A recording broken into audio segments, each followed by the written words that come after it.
The first topic I'm going to talk about is that the actor who played Oppenheimer and played the Scarecrow in the Dark Knight trilogy was doing an interview, and his answer kind of, again, he's just this is just rumors, but his answer maybe hinted at that he could be back for the 28 years later sequel that was announced. Obviously, he was the main character in 28 Days Later. I know they did a 28 Weeks Later standalone sequel. Talked about it in my past videos where I haven't seen that movie yet. At some point, I gotta watch that movie though. But his answer was when they were asking about it, I'm available. So again, doesn't confirm he's gonna be back to back to reprise more of his character from 28 Days Later. But I do think maybe that's hitting he's gonna be back. Like I hope he does. And I think it would be really cool to see his character back. Like the end of 28 Days Later, him and the two girls I remember surviving at the end. So I would love to see where if you can't pin like all three of them back, like I would love to see all three of them back. But if you can't, I would love to see at most his character back because I think that would make it more of a sequel. And I think it'll be interesting to explore like where his character's at after years of the after the events of the original, like years later. So I would love to see kind of them explore his character, see like where is he at that point. And like I said in my past video, 20 Days Later is one of the best zombie movies. So the idea of doing like a sequel years later, going back to that world, I think could be really compelling and interesting. And like I said, if you want to make this really more of a sequel to the original, I would love to see his character come back. But yeah, I think this would be great news if the rumors turn out to be true. Like I said, his answer of saying I'm available doesn't confirm he's going to be back. He doesn't like say he's going to be back to you here after official announcement. But I would love to see this rumor turn out to be true. And like I said in my past videos, go watch 28 Days Later. If you're just a horror fan, a zombie fan, go check it out. But if you're just looking for a great, like, tense movie, go check out 28 Days Later. One of the best zombie movies ever made. Next topic I'm going to talk about is the fact that the director of Dune, he has Dune Part 2 coming out on March 1st, I believe. He was saying Dune 3 should be it for him. Now, I'm not surprised by that because a lot of directors tend to want to do the trilogies, and I'm assuming the end of Dune 3 is going to close out the main character story, Timothy Salin's character. So I could see like the trilogy maybe being like the end of one story. And obviously, there's a whole bunch of Dune books, but he was basically saying, the director, that, Dune 3 should be it, which means it'll probably bring somebody else into if Dune Part 2 turns out to be a success. If Dune Part 3 happens and that turns out to be a success, they'll probably bring a new director.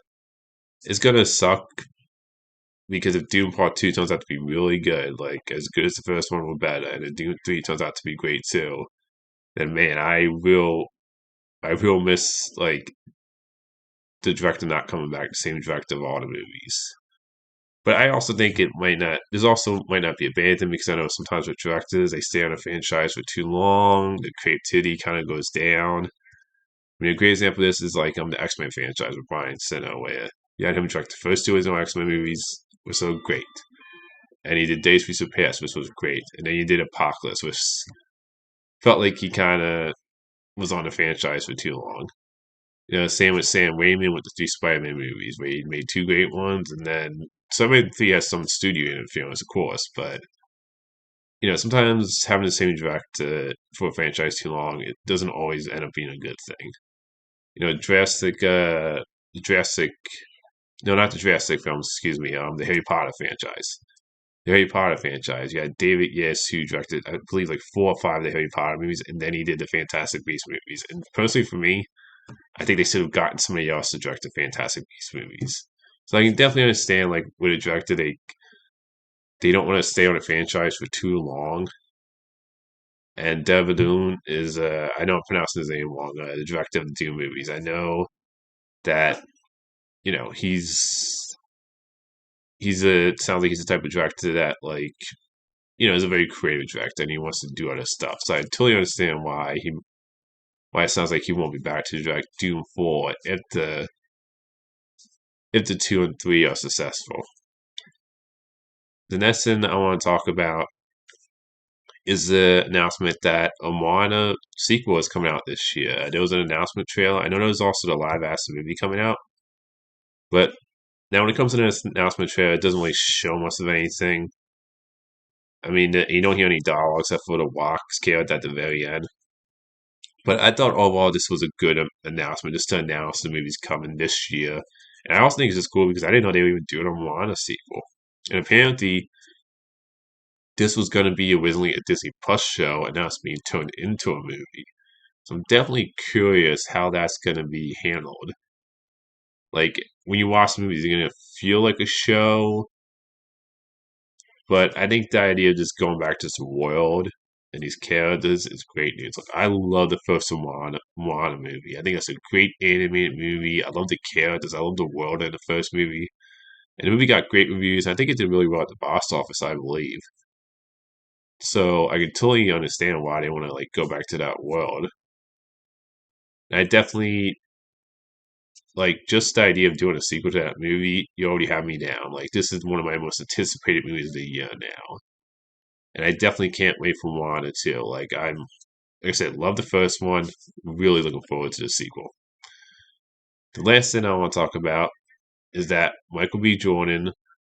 But it's been announced that Michael B. Jordan will be starring in a period vampire movie with Ryan Coogler, the director of the two Black Panther movies, directing this.